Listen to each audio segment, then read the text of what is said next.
कैसे हो आप लोग? उम्मीद करते हैं अच्छे होंगे और अपनी तैयारी जारी रखी होंगे। जैसा कि फ्रेंड्स हम लोग एक दिन व्याकरण की वीडियो देखते हैं, एक दिन हिंदी साहित्य के इतिहास की वीडियो देखते हैं। तो हम लोग व्याकरण की वीडियो में शब्द विचार पढ़ रहे थे। शब्द विचार में हम लोगों ने रचना या बनावट के आधार पर शब्दों का वर्गीकरण पढ़ा था। रचना या बनावट के आधार पर शब्द तीन प्रकार से होते हैं: रूढ़ शब्द, यौगिक शब्द, योग रूढ़ शब्द पढ़े थे।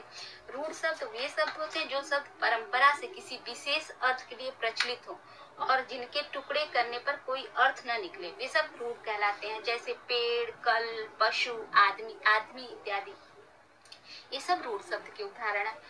यौगिक शब्द वे शब्द होते हैं जो दो या दो से अधिक शब्दों या शब्दांशों के मेल से बने शब्दों को यौगिक शब्द कहते हैं। जैसे बैलगाड़ी, विद्यालय, प्रधानमंत्री, चाय वाला इत्यादि।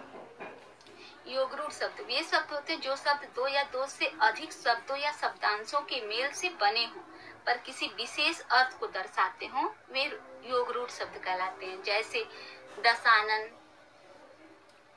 लंबोदर, नीलकंठ, पंकज इत्यादि, ये सब किसके उदाहरण है? योग रूढ़ शब्द के। ये शब्द हम लोग पिछली वीडियो में पढ़े थे। आज हम लोग उत्पत्ति या स्रोत के आधार पर शब्दों का वर्गीकरण पढ़ेंगे। उत्पत्ति या स्रोत के आधार पर शब्द 5 प्रकार के होते हैं। कौन कौन से? तत्सम शब्द, तद्भव शब्द, देशज शब्द, विदेशी शब्द, संकर शब्द। आज हम लोग ये पढ़ेंगे। तत्सम शब्द, तत्सम शब्द किसे कहते हैं इसको देखते हैं। संस्कृत भाषा के जो शब्द हिंदी में ज्यों के त्यों बिना बदले प्रयुक्त होते हैं, वे तत्सम शब्द कहलाते हैं। क्या हुआ तत्सम शब्द की परिभाषा? संस्कृत भाषा के जो शब्द हिंदी में ज्यों के त्यों बिना बदले प्रयुक्त होते हैं, वे तत्सम शब्द कहलाते हैं। तत्सम का शब्द विच्छेद क्या हुआ? तत् धन सम। तत् का अर्थ होता है उसके, सम का अर्थ होता है समान, अर्थात संस्कृत के समान। इसका क्या हुआ परिभाषा? संस्कृत भाषा के जिन शब्दों का बिना किसी परिवर्तन के हिंदी में प्रयोग होता है, उन्हें तत्सम शब्द कहा जाता है। जैसे रात्रि, ज्येष्ठ, क्षेत्र, कर्म, अग्नि इत्यादि, सब उदाहरण किसके हैं? तत्सम शब्द के उदाहरण। तद्भव शब्द, तद्भव शब्द किसे कहते हैं? संस्कृत भाषा के जो शब्द परिवर्तित होकर हिंदी भाषा में प्रयोग किए जाते हैं, तद्भव शब्द कहलाते हैं। तत् धन भाव, अर्थात तत् मानो उसी से, भाव मतलब उत्पन्न। संस्कृत के वे शब्द जो समय के साथ बदल कर हिंदी में प्रचलित हो गए हैं, तद्भव कहलाते हैं। जैसे रात्रि, रात्रि किसका उदाहरण? रात्रि तत्सम का उदाहरण हुआ, उसका तद्भव क्या होगा? रात। ज्येष्ठ तत्सम का उदाहरण, उसका तद्भव क्या होगा? जेठ। क्षेत्र का खेत, कर्म का काम इत्यादि, ये सब किसके उदाहरण है? तद्भव शब्द के उदाहरण है। फ्रेंड्स, पेपर में ये तत्सम तत्व की परिभाषा बहुत कम पूछता है। इसमें शब्द दे देता है और हम लोग को पहचानना रहता है कि ये तत्सम के शब्द है कि तद्भव शब्द, कि तद्भव के शब्द है। तो आइए कुछ तत्सम तत्वों के नियम देख लेते हैं, जिसके आधार पर हम लोग पहचान लेंगे कि ये तत्सम के शब्द है कि तद्भव। संयुक्ताक्षर के प्रयोग से बने अधिकांश शब्द तत्सम के होते हैं। संयुक्ताक्षर कौन कौन से होते हैं? त्र, छ, य, श्र, ये शब्द कौन से हैं? ये सारे वर्ड कौन से हुए? ये संयुक्ताक्षर होते हैं। इनसे बने शब्द किसके होते हैं? तत्सम के होते हैं। जैसे त्रिलोक, त्रिगुण, ज्ञानी, ज्ञान, छत्री, छार, क्षेत्र, ये सब किसके उदाहरण है? तत्सम के उदाहरण है। तो क्या हुआ?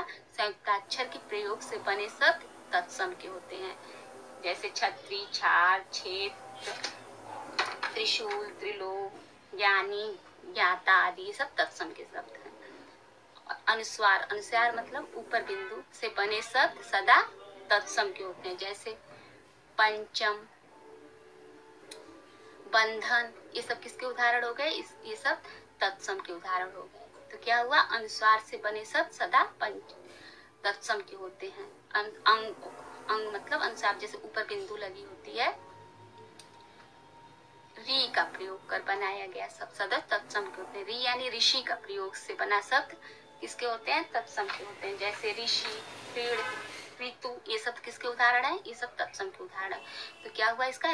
ऋषि के प्रयोग से बने शब्द सदैव क्या होंगे? तत्सम के होंगे। जो सबसे पहले ऋषि शब्द से बना शब्द होगा तो हम पकड़ लेंगे कि ये सब किसके हैं? तत्सम के हैं। और जो शब्द बोलने लिखने पढ़ने में कठिन से प्रतीत हो वो सब क्या होंगे, तत्सम के होंगे। क्या हुआ, जो शब्द बोलने लिखने पढ़ने में कठिन से लगे वो सब किसके होंगे, तत्सम के होते हैं।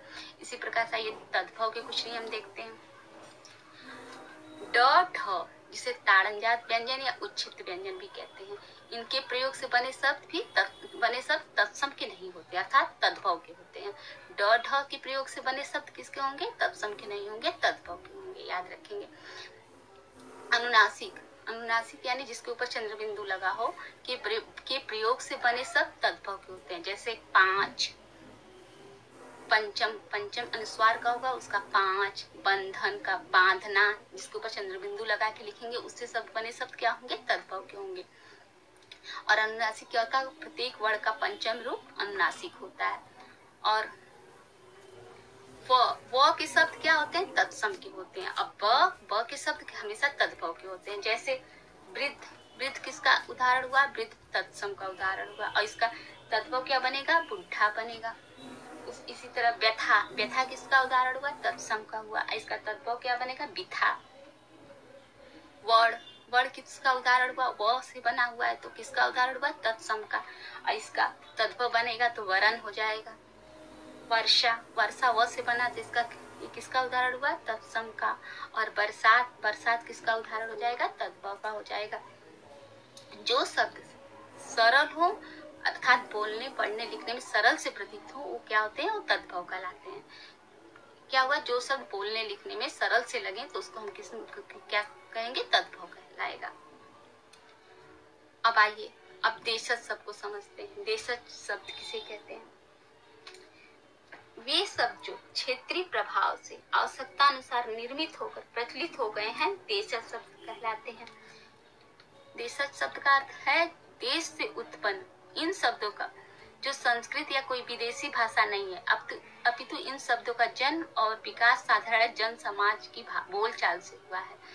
क्या शब्द कहलाएगा, देशज शब्द कहलाएगा। देशज का अर्थ है देश से उत्पन्न, इन शब्दों का स्रोत संस्कृत या कोई विदेशी भाषा नहीं है, अपितु इन शब्दों का जन्म और विकास साधारण जन समाज की बोलचाल से हुआ है।